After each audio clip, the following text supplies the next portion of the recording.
Gold, trusted gold buyers. మీరు తాకట్టు పెట్టిన బంగారాన్ని విడిపించి ఈ రోజు ఉన్న మార్కెట్ ధరకు కొనబడను.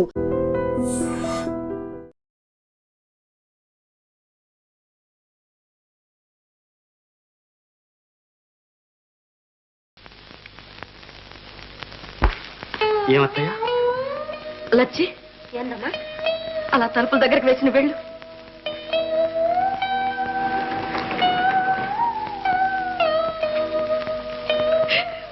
విజయ్, ఏమిటి బాబు ఇది? అజయ్ని అరెస్ట్ చేశారటేమిటి? అవునత్తయ్య, అనుకోకుండా జరిగిపోయింది.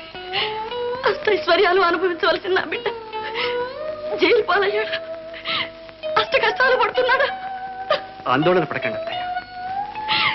లేదు విజయ్, నా బాబుని వెంటనే విడుదల చేయించు. అంతవరకు నాకు మనశ్శాంతి ఉండదు. అత్తయ్య, విడిపించడం వీలు పడదు. అదేమిటి బాబు అలా అంటున్నావు? నిజమే, ఫోర్జరీ చేసి పట్టుబడ్డ నేరస్తుల్ని శిక్ష పడకుండా తప్పించడం సాధ్యం కాదు. నువ్వేనా విజయ్ ఆ మాట అంటున్నది? కేసు పోలీసుల చేతుల్లో ఉంది. ఇప్పుడు నేను చేయగలిగిందేమీ లేదు. కృతజ్ఞుడా, స్నేహాన్ని మించిన బాంధవ్యం లేదని నిన్ను చేరదీసినందుకు ఇదా ప్రతిఫలం? నీడ ఇచ్చిన వాళ్ళకి ఎక్కిడు తలపెడతావా? నా బిడ్డకింత ద్రోహం చేస్తావా? అప్పుడే అనుకున్నాను. నువ్వు సరళతో కులుగుతూ తిరుగుతున్నప్పుడే అనుమానించాను.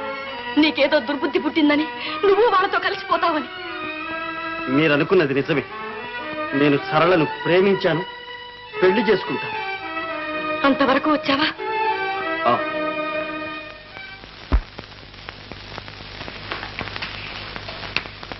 భానోజీ గారు. ఏమిటి అజయ్ బాబు? వివాహానికి వెంటనే ముహూర్తం పెట్టించండి. ఏమలా సందేహిస్తున్నారు? సరళ మీతో చెప్పలేదు? చెప్పింది. కానీ ఇంత వ్యవధి లేకుండా ముహూర్తం అంటే? వ్యవధి లేకపోతే నిశ్చయితాంబూలాలు పుచ్చుకుందాం. నేను అనుకున్నది ఏదైనా సరే వెంటనే జరిగితేరా. చూడండి, పెద్ద పెద్ద వాళ్ళందరినీ ఆహ్వానిస్తున్నాను. ఏర్పాట్లన్నీ మన అంతస్తుకు తగ్గట్టుగా ఉండాలి.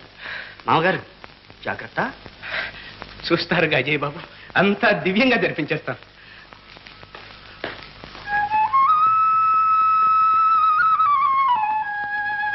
అంతా మీ దయ. రేపు నా జీవితాశయం నెరవేరే శుభదినం. అవునమ్మా, పెళ్లికి లగ్గం పెట్టించమని కూడా చెప్పిండ్రు. ఇంత ఘోర కదా. నే బ్రతికుండగానే నా బిడ్డ అక్కడ జైల్లో మగ్గుతూ ఉంటే వీడిక్కడ పల్లకి ఎక్కి ఊరేగుతాడా? ఈ మోసం ఇంకా జరగడానికి వీల్లేదు. వీడి పాపానికి తగిన శాస్తి నేనే చేస్తాను. పద పద. ఏదో పెద్ద పోలీస్ వ్యాన్ వచ్చింది సార్. రాదు మరి, మినిస్టర్స్ వాళ్ళు వస్తారు కదా, బందోబస్తు ఉండదు. మినిస్టర్స్ కూడా వస్తారా సార్? ఎందుకున్నారయ్యా? అజయ్ బాబు గారు వంశం అంటే ఏమనుకున్నావు? గవర్నర్ గారు వచ్చిన ఆశ్చర్యం లేదు.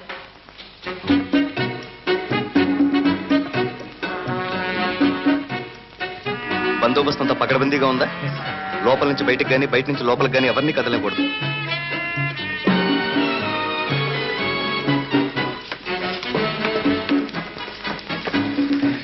అమ్మయ్యా, వచ్చేసారా అజయ్ బాబు? ఇదిగో, నా ఫ్రెండ్ని వెంట పెట్టుకొచ్చేసరికి కొంచెం ఆలస్యమైంది. వీరు మిస్టర్ శేఖర్, అమెరికాలో నా క్లాస్మేట్. ఓహ్, వీరు శ్రీ భానోజీ గారు. చెప్పానుగా, నాకు కాబోయే మామగారు. చాలా సంతోషం. దయచేయండి. మిస్టర్ అజయ్, ఎండను వచ్చారు, లోపలికి వెళ్ళి టాయిలెట్ ఏరండి.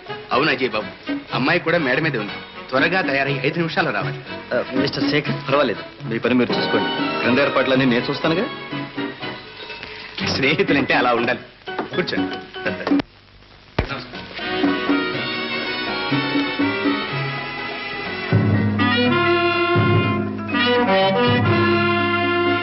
ఇన్స్పెక్టర్ గారు, మీ కానిస్టేబుల్స్ ఇక్కడ తమాషా చూడటానికి వచ్చారా, బందోబస్తుకు వచ్చారా? వెళ్ళి బయట జనాన్ని లోపల రాకుండా చూడమనండి. మీకు ఆ సందేహం అవసరం లేదు భానోజీ గారు. ఇంటి బయట లోపల కూడా బందోబస్తు చేశాం. అవతల టైం అయిపోతుంది. విసికించక చెప్పండి అజయ్, ఏది వేసుకోండి? ఇదా ఇదా? ఈ రెండు కాదు, నీ పుట్టినరోజు పండగకి వేసుకున్నావే ఆ నెక్లెస్. ఓ అదా? ఇన్ని నగలుండగా సరిగ్గా అదే కావాలేంటి? ఏ, నీకు ఇష్టమైనట్టు అయ్యే వేసుకోవాలని మారం చేస్తావే నువ్వు? ఎంత చిలిపిగారండి మీరు. అజయ్,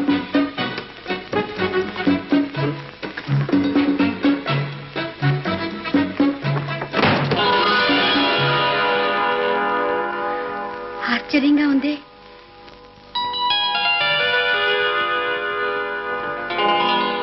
నాకు తెలియకుండా నాన్న ఇవన్నీ దాచారన్నమాట. నిజంగా నీకు తెలియదా సరళ? నిజంగా నాకేం తెలియదు అజయ్ బాబు. అంతా అయోమయంగా ఉంది. ఇదేమిటో నాన్నని అడుగుతాను. వద్దు సరళ, బహుశా నీ పెళ్లి సమయంలో ఇవన్నీ కానుగ్గా ఇవ్వాలని ఆయన ఉద్దేశం అయి ఉంటుంది. ఆ ఆనందం ఆయనకే దక్కని. అజయ్ బాబు, ఏమిటి? ఎవరైనా తెరిచింది? ఎవరూ తెరవనక్కర్లేదు. కాలం ముంచుకొచ్చినప్పుడు రహస్యాలు వాటంతటా అవే బయటపడతాయి. అజయ్ బాబు, భానోజీ గారు, ఈ నగలు డబ్బు ఎక్కడివి? మీకు ఎలా సంపాదించారు? అదంతా మీకు అనవసరం. అవసరమే మిస్టర్ భానోజీ. మా ఎస్టేటు ఫ్యాక్టరీ కొల్లగొట్టి సంపాదించిన ఆస్తేగా ఇది. నీకొక ఎస్టేటు ఫ్యాక్టరీ, నీ నిజస్వరూపం నాకు తెలియదనుకుంటున్నావా? ఎంతకాలం ఇలా మోసం చేద్దాం అనుకుంటున్నావు మిస్టర్ విజయ్? నాన్న, ఏమిటి నాన్న? నువ్వుండమ్మా. చూడు విజయ్ కుమార్, నీ రహస్యం నా గుప్పెట్లో ఉంది. బాగా ఆలోచించు. బుద్ధి తెచ్చుకుని నువ్వు నా చెప్పు చేతుల్లో ఉన్నావా, నీకు ఏ ఆపద రానివ్వను. సరళనిచ్చి వివాహం చేస్తాను. నా ఆస్తితో పాటు అజయ్ బాబు జమీందారికి కూడా నిన్ను అధిపతిని చేస్తాను. నన్ను ద్రోహిగా బ్రతకమంటావా? నా జన్మలో అటువంటి నీచానికి పాల్పడదు. అయితే నీ సర్వనాశనాన్ని నువ్వే కోరుకుంటున్నావు అన్నమాట. లేదు, నువ్వు చేసిన మోసాన్ని బయటపెట్టి అజయ్ బాబు ఆస్తిని నిలబెడతాను. విజయ్, ఆగో. నోరు మూసుకుని పడుంటావా లేదా? ఏమంటావు? మాట్లాడవే. సరళ,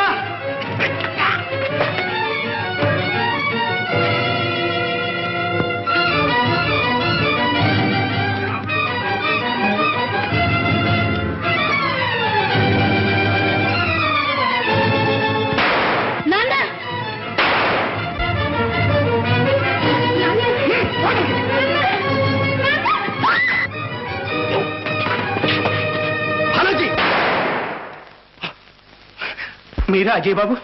ఎంత అదృష్టం, సమయానికి వచ్చారు. వీడు మోసగాడని ఇప్పుడే తెలుసుకున్నాం. మోసగాడ? ఎవరు భానోజీ గారు? వీడే దగా చేసి మా అజయ్ బాబు ఇంట్లో ప్రవేశించాడు. అజయ్గా నటించి ఇన్నాళ్ళు మా కన్ను గప్పాడు. ఏమిటి రుజువు? ఇదిగో చదవండి, మీకే తెలుసు. ఎంత ఘోరం అజయ్ బాబు! ఈ దుర్మార్గుడు మీ ఆస్తి కాజేయాలని చూశాడు. మిమ్మల్ని జైల్లో పెట్టించాడు. చివరకు మా సరళను కూడా మోసం చేసి పెళ్లి చేసుకోవడానికి సిద్ధపడ్డాడు. తేనె పూసిన కత్తండి వీడు. కట్టిపెట్టు భానోజీ, నీ పాపం పండింది. తిన్న ఇంటి వాసాలు లెక్కపెట్టి మా డబ్బు దోచుకున్నది నువ్వు. మా నాన్నగారి ఆఖరి గడియల్లో మోసం చేసి నగలన్నీ ఇక్కడికి చేర్చింది నువ్వు. మా ఫ్యాక్టరీ డబ్బంతా కాజేసింది నువ్వు. అబద్ధం. ఇదంతా నేను ఆర్జించి కూడబెట్టుకున్న డబ్బు. ఓహో, ఇదంతా మీ స్వార్జితం అన్నమాట. మీరెవరు నన్ను ఈ ప్రశ్న అడగడానికి? వారా పోలీస్ కమిషనర్. చెప్పండి, మీకు వచ్చే జీతంలోనే ఇంత డబ్బు కూడా పెట్టారన్నమాట. అయితే మిమ్మల్ని అరెస్ట్ చేస్తున్నా. నాన్న, ఏమిటి నాన్న ఇదంతా? దేనికోసం చేశావు నాన్న ఇదంతా? అంతా నీ మేలు కోసమే చేశాను సరళ. నువ్వు సిరి సంపదలతో సుఖపడాలని చేశాను. నా సుఖం కోసమా? ఎంత పొరపడ్డావు నాన్న. మోసం చేసి నాకు ధనరాశులు ఇస్తే వాటితో సుఖపడగలనా నాన్న? అంతేకాదు సరళ, నీ భవిష్యత్తు కోసం ఎన్నో కట్టుదిట్టాలు చేశాడు మీ నాన్న. ఇదిగో వీలునామా చూడు. మీ నాన్న బనాయించింది. దీని ప్రకారం అజయ్ బాబు నిన్ను పెళ్లాడితే ఆస్తి అంతా నీది, లేకపోయినా ఆస్తిలో సగభాగం నీకే దక్కుతుంది. నాన్న, ఎంత ఘోరం తలపెట్టావు నాన్న. ఎవరి ఉప్పు తిని ఇన్నాళ్లు బ్రతికామో వాళ్ళని మోసం చేశావు. నీలాంటి వాడి కడుపున పుట్టడం నా దురదృష్టం.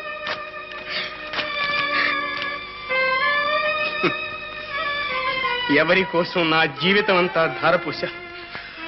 ఆ నా బిడ్డే నాకు ఎదురు తిరిగినప్పుడు ఇక ఏమిటి మిగిలింది? ఇన్స్పెక్టర్, నా నేరాలన్నీ నేను ఒప్పుకుంటున్నాను. నన్ను వెంటనే ఇక్కడి నుంచి తీసుకెళ్ళండి.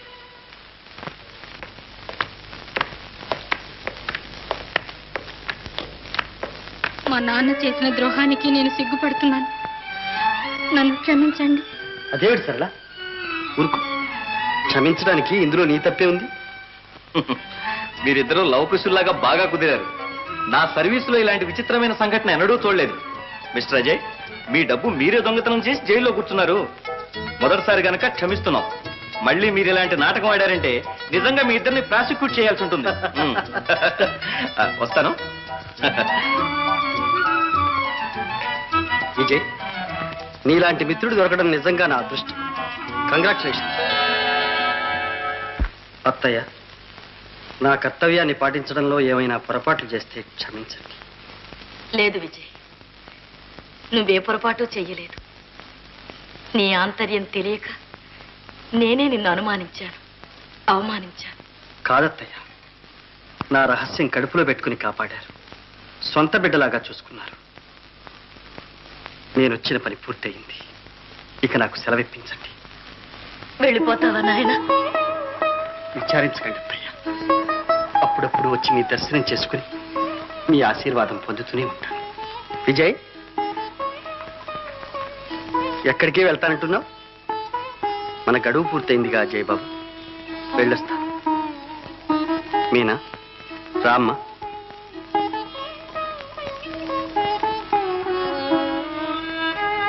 మీనా, అన్నయ్య, మీరా, మీనా.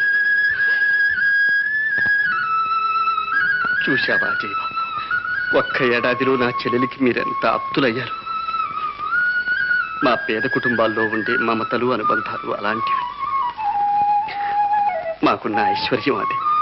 అవును విజయ్, ఇంత సంపద ఉండి నేనెప్పుడూ అనుభవించి ఎరుగని ఆత్మీయత, అనురాగం ఈ ఒక్క ఏడాదిలో పొందగలిగాను.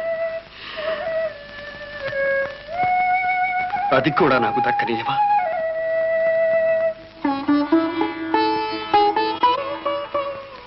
విజయ్, నడి సముద్రంలో నావలా ఉన్న ఇంటి వ్యవహారాలన్నీ ఒక కట్టుకు చేర్చావు. మాలో ఒకడివై మసిలావు. ఇప్పుడు మమ్మల్ని విడిచిపెట్టి వెళ్ళిపోతావా నాయన? ఎక్కడికి వెళ్తారత్తయ్య? ఏం విజయ్, నువ్వు చేసిన సహాయం మర్చిపోతా అనుకున్నావా? అంత కృతజ్ఞుడు అనుకున్నావా? నా ఆస్తిని నిలబెట్టింది నువ్వు. ఆ ఆస్తిని అనుభవించే అర్హత నాతో పాటు నీకు ఉంది.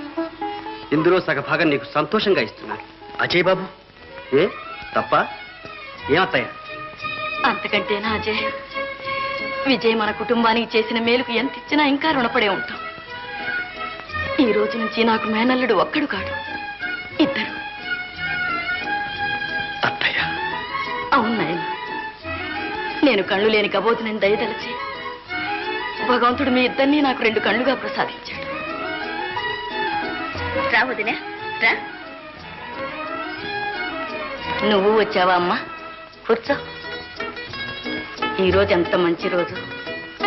మిమ్మల్ని అందరినీ చూసి ఆనందించడానికి భగవంతుడు నాకు కన్నులు ప్రసాదించలేదు. మీ వివాహాలకు ముహూర్తం వెంటనే పెట్టిస్తాను.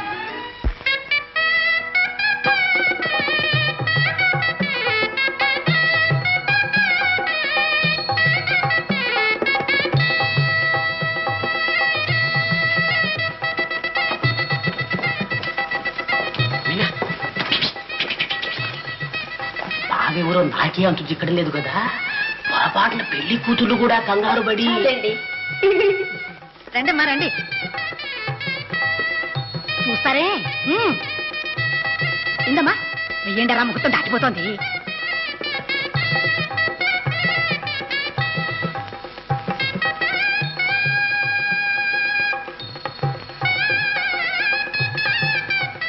మీనా, మీ అన్నయ్య ఎవరు? ఏమో వదినా, నాకు తెలియడం లేదు. పిచ్చి పిల్లల్లారా, ప్రేమించి పెళ్లి చేసుకుంటున్నారే, ఆ మాత్రం పోల్చుకోలేరు? ఉండండి.